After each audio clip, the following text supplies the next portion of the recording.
నమస్కారం రాంప్రసాద్ గారు. రాంప్రసాద్ గారు, మనం ఎర్లియర్ వీడియోలో రిటైర్మెంట్ అండ్ ఎర్లీ రిటైర్మెంట్ గురించి మాట్లాడుకున్నాం. ఏ రిటైర్మెంట్ అయినా కూడా కార్పస్ అనేది ఎంతవరకు అక్యుములేట్ చేసుకోవాలంటారు? కార్పస్ ముందే ఒక అండర్స్టాండింగ్ ఉండాలి మనకి.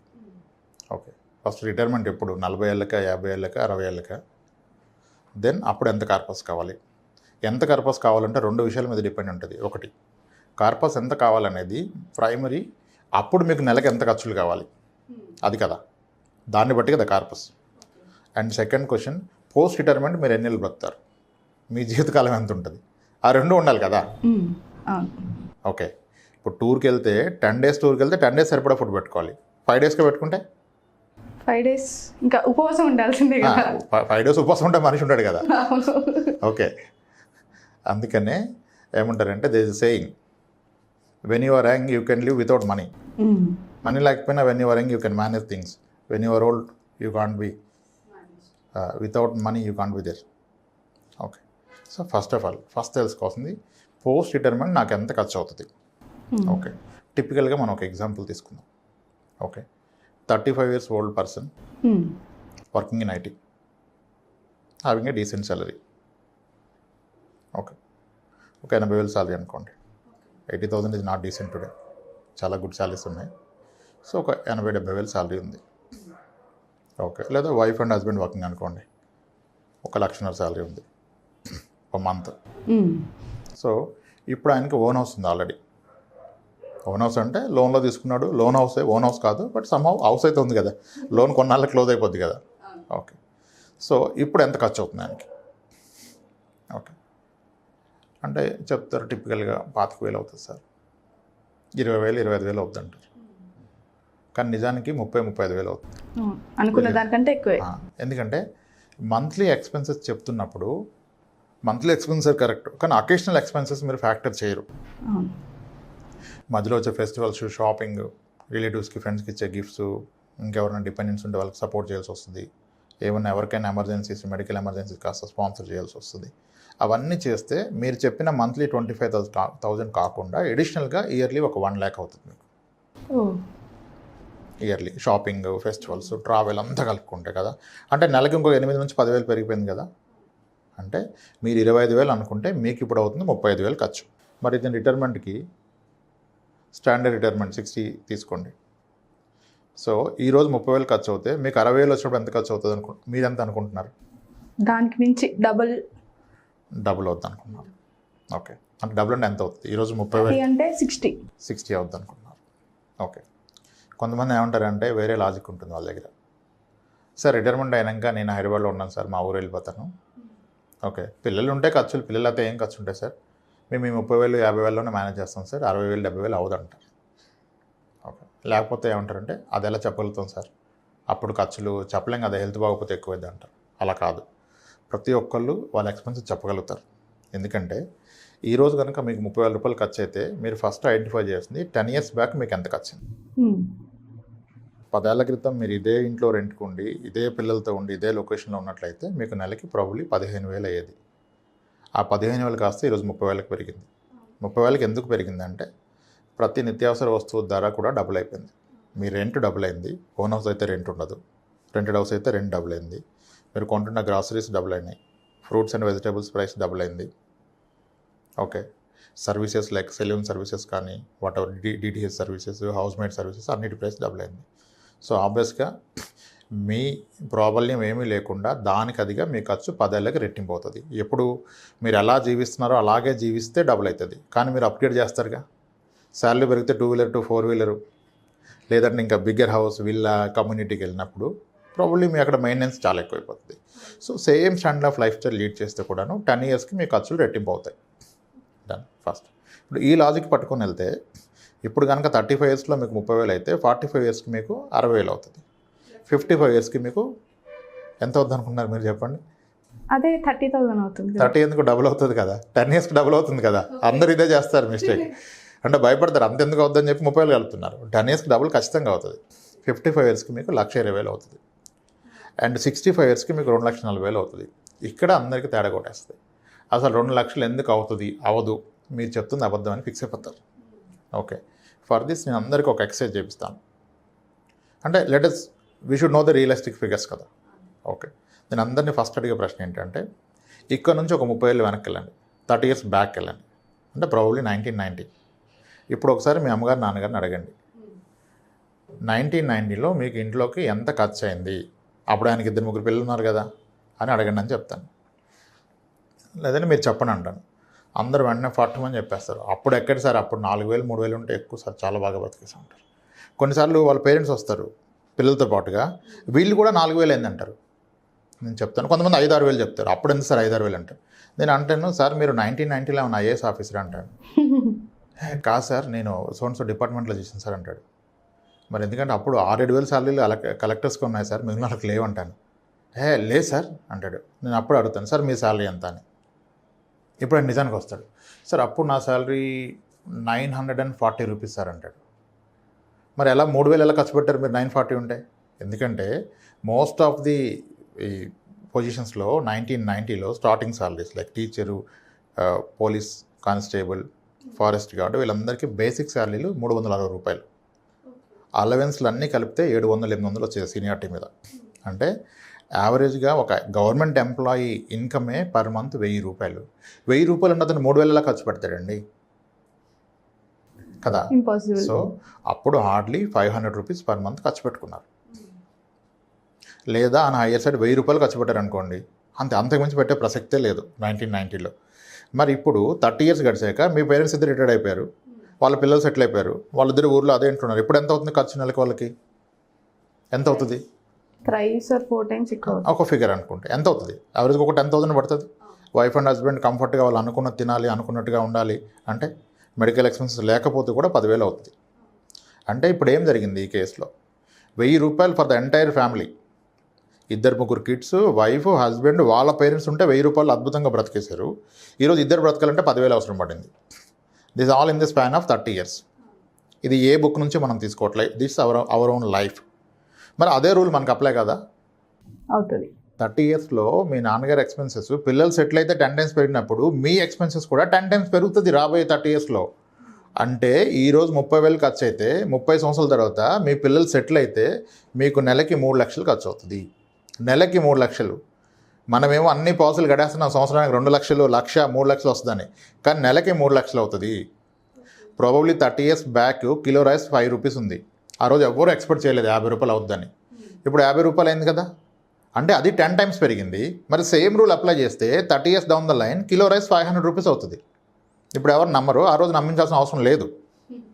Okay, so first of all every 30 yearsకి మీ ఎక్స్పెన్సెస్ 10 times పెరుగుతాయి. సో ఆ రూల్ పట్టుకొని టిపికల్గా 35 or 30 years ఉంటే 30 years తర్వాత ఇప్పుడు 20,000 ఖర్చు అయితే కూడా అప్పుడు 2 లక్షలు నెలకు అవుతుంది. అంటే మీకు కావాల్సిన సంవత్సరానికి 24 లక్షలు.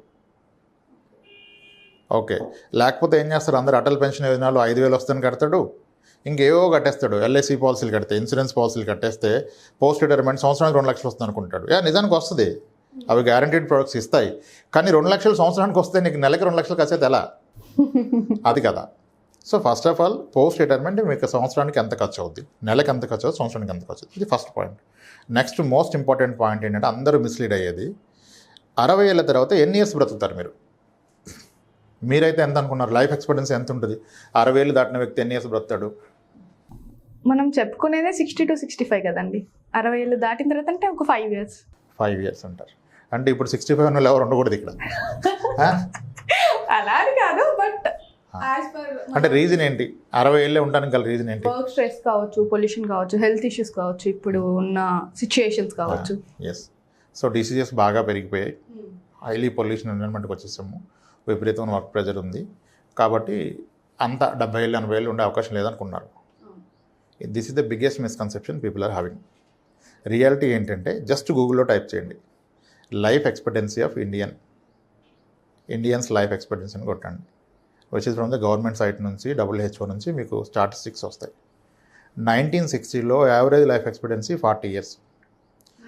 1960లో ఇండియన్స్ యొక్క యావరేజ్ లైఫ్ ఎక్స్పెక్టెన్సీ 40 years. 2000 నాటికి అది 60కి వచ్చింది. Today we are at 70 years. అంటే ఏం జరుగుతుంది? Graph slowly it's going up. అంటే ఇంకొక 20 ఏళ్ళు పోతే ఇప్పుడున్న లైఫ్ ఎక్స్పెక్టెన్సీ 70 కాస్త 80 అవుతుంది. వెనేసే యావరేజ్ లైఫ్ ఎక్స్పెక్టెన్సీ అంటే ఏంటి? అందరూ 80 ఏళ్ళు బ్రతారని కాదు, ఉన్న 100 మందిలో 50 మంది 80 ఏళ్ళు బ్రతుకుతారు. ఇంకొక 25 మంది 80 ఏళ్ళ కన్నా ఒక 10 ఏళ్ళు ఎక్కువ బ్రతుకుతారు. 25 మంది 10 ఏళ్ళు తక్కువ బ్రతుకుతారు. మరి మీరు రిటైర్మెంట్ ప్లాన్ చేస్తే బెస్ట్ కదా ప్లాన్ చేయాల్సింది. ఈరోజు యావరేజ్ లైఫ్ ఎక్స్పెక్టెన్సీ 70 ఇయర్స్ ఉంది. వీతన్ రిటైర్మెంట్కి వెళ్ళే నాటికి యావరేజ్ లైఫ్ ఎక్స్పెక్టెన్సీ 80-82కి వెళ్తుంది. ఇప్పుడు మీరు లైఫ్ ఎక్స్పెక్టెన్సీ ఆఫ్ యూరోప్ కానీ యూఎస్ కానీ కొడితే దే ఆర్ ఎట్ 80-81. కాబట్టి most of the people live beyond 90 there.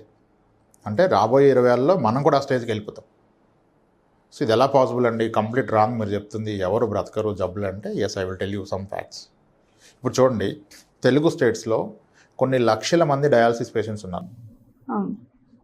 They are living the regular routine life lead చేస్తున్నారు.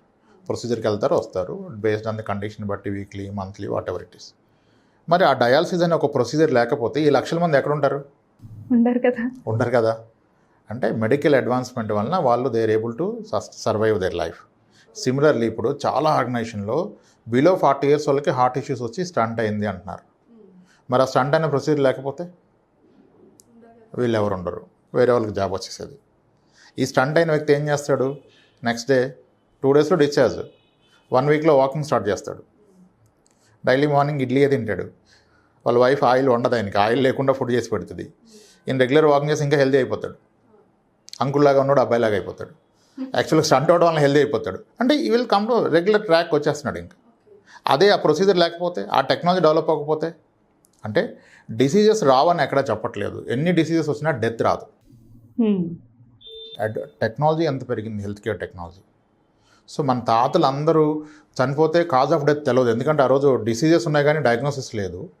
ఈరోజు ప్రతి డిసీజ్కి డయాగ్నోసిస్ వచ్చింది, ర్యాండమ్ చెకప్స్ వచ్చినాయి, మాస్టర్ చెకప్స్ వచ్చినాయి. We're identifying. బ్రెయిన్ స్ట్రోక్ వచ్చి పారాలసిస్ వస్తే కూడా మనం మళ్ళీ కూర్చోబెట్టేస్తున్నాం, ఆయన నుంచోబెట్టేస్తున్నాం. మళ్ళీ 10 years 15 years regular life, usual life. So technology పెరుగుతున్న కొద్దీ మీకు జబ్బులు రావని ఎక్కడ చెప్పట్లేదు, పొల్యూషన్ లేదని చెప్పట్లేదు. అన్నీ ఉన్నా మీ లైఫ్ ఎక్స్పెక్టెన్సీ పెరుగుతుంది. సో ఎర్లీగా చనిపోతే రిస్క్ కాదు, ఎక్కువ కాలం బ్రతకడమే పెద్ద రిస్క్. అది ఖచ్చితంగా జరుగుతుంది. Be prepared for that.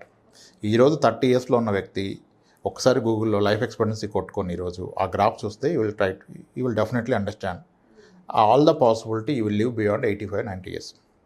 మరి ఈ వ్యక్తి 60 ఏళ్ళకి రిటైర్మెంట్ అయితే, రిటైర్మెంట్ తర్వాత 30 ఇయర్స్ ఉంది ఇంకా ఆయన లైఫ్ కదా. మరి సరిపోని నెలకి 2 లక్షలు వేసుకుంటే ఖర్చు, సంవత్సరానికి 24 లక్షలు ఫస్ట్ థింగ్. మరి అలా 30 సంవత్సరాలు కావాలి కదా. 30 × 24, 30 years × 24 lakhs, what ever 7 crores.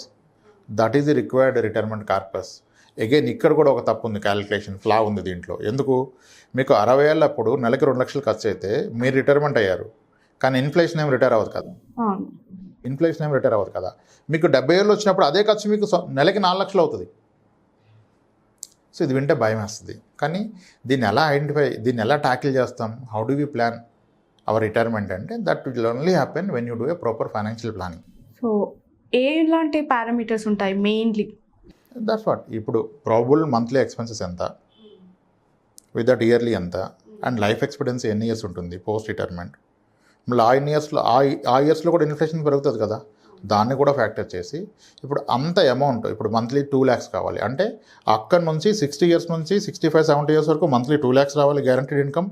మీరు 70 రాగానే ప్రాబ్లీ మంత్లీ 3 lakhs 4 lakhs రావాలి. 80కి వచ్చినప్పుడు మళ్ళీ ఇది పెరగాలి, మళ్ళీ 4-8 అవ్వాలి. సో అటువంటి సొల్యూషన్ డిఫైన్ చేసుకోవాలి. ఇప్పుడు చాలామంది రిటైర్డ్ పీపుల్ ఉంటారు, అవగానే ఎస్ గ్యారంటీడ్ రిటర్న్ అంటే మనకి యాన్యుటీ ప్లాన్స్ ఉన్నాయి, ఎక్సలెంట్ ప్లాన్స్ ఉన్నాయి. ఇప్పుడు మనకి ఎల్ఐసిలో కానీ చాలా ఇన్సూరెన్స్ కంపెనీలో యాన్యుటీ ప్లాన్స్ ఉన్నాయి విచ్ ఇస్ గ్యారంటీడ్. అంటే ఇప్పుడు 5.1% నడుస్తుంది, అన్నిట్లో ఉన్నాయి. అంటే ఇంక లైఫ్ లాంగ్ 5.1% రిటర్న్ వస్తుంది. ఇప్పుడు ఈయనకి 50 లక్షలు ఉంది, పెట్టాడు, నెలకు ఒక 22,000 వస్తుంది, ఇప్పుడు సరిపోతుంది. కానీ ఆయన జీవితకాలం అదే వస్తుంది కదా, మరొక 10 ఏళ్ళు పోతే సరిపోదు కదా. సో రిటైర్మెంట్ని యాన్యుటీ ద్వారా రిటైర్మెంట్ ప్లాన్ చేస్తే మీరు చేయాల్సింది డిఫర్డ్ యాన్యుటీ. డిఫర్డ్ యాన్యుటీ అంటే మీ దగ్గర 50 లక్షలు ఉంటే ఫస్ట్ 10 ఇయర్స్ వరకేమో ఇమీడియట్ యాన్యుటీ ఏమో ఒక 15 lakhs పెట్టండి, 20 lakhs పెట్టండి. ఇంకొక 10 lakhsని 10 ఇయర్స్ తర్వాత దాని యాన్యుటీ స్టార్ట్ అవ్వాలి. అంటే అప్పటికల్లా అది పెరిగి అక్కడ యాన్యుటీ. నెక్స్ట్ మళ్ళీ 10 ఇయర్స్ తర్వాత ఇంకొక ఫండ్ యాన్యుటీ. అంటే మీ ఒక ఇన్కమ్ అనేది గ్రోయింగ్ యాన్యుటీ ఉండాలి. సో సొల్యూషన్ ఎప్పుడు కూడా ఇన్ఫ్లేషన్ ఫ్యాక్టర్ చేసి గ్రోయింగ్ యాన్యుటీ తీసుకోవాలి. సో కాబట్టి ఇప్పుడు అంటే పీపుల్ విల్ హ్యావ్, కొంతమంది యాన్యుటీకి వెళ్ళరు, దే హ్యావ్ రెంటల్ ఇన్కమ్, దాన్ని ఫ్యాక్టర్ చేసుకోవాలి. అంటే ఎప్పుడైతే మీ ఎక్స్పెన్సెస్ 10 times పెరుగుతుందంటే మీకు వస్తున్న రెంట్ కూడా పెరుగుతుంది కదా. సో చాలా ఈజీ, అంటే అంత భయపడాల్సిన అవసరం లేదు. This will only come when you put everything on paper.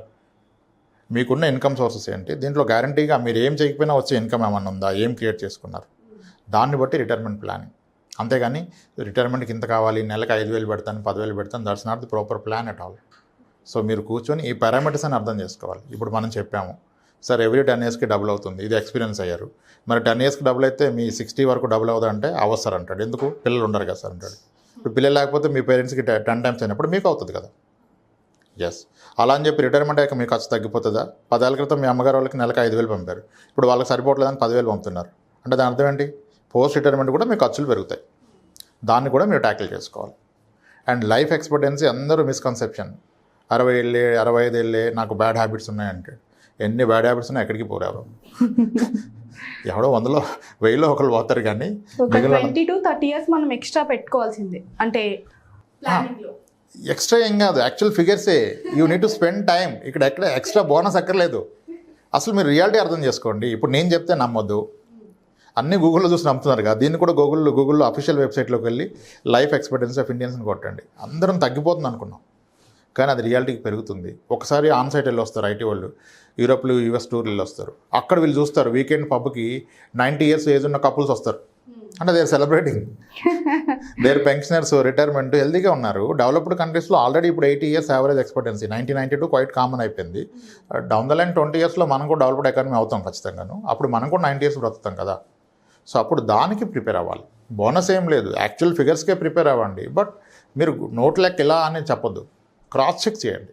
You cross check it, ఇది కరెక్టా, yes Google it, find out official website కాదు చూడండి, then decide, take your call, నా రిటైర్మెంట్కి ఏంటి అని చెప్పేసి.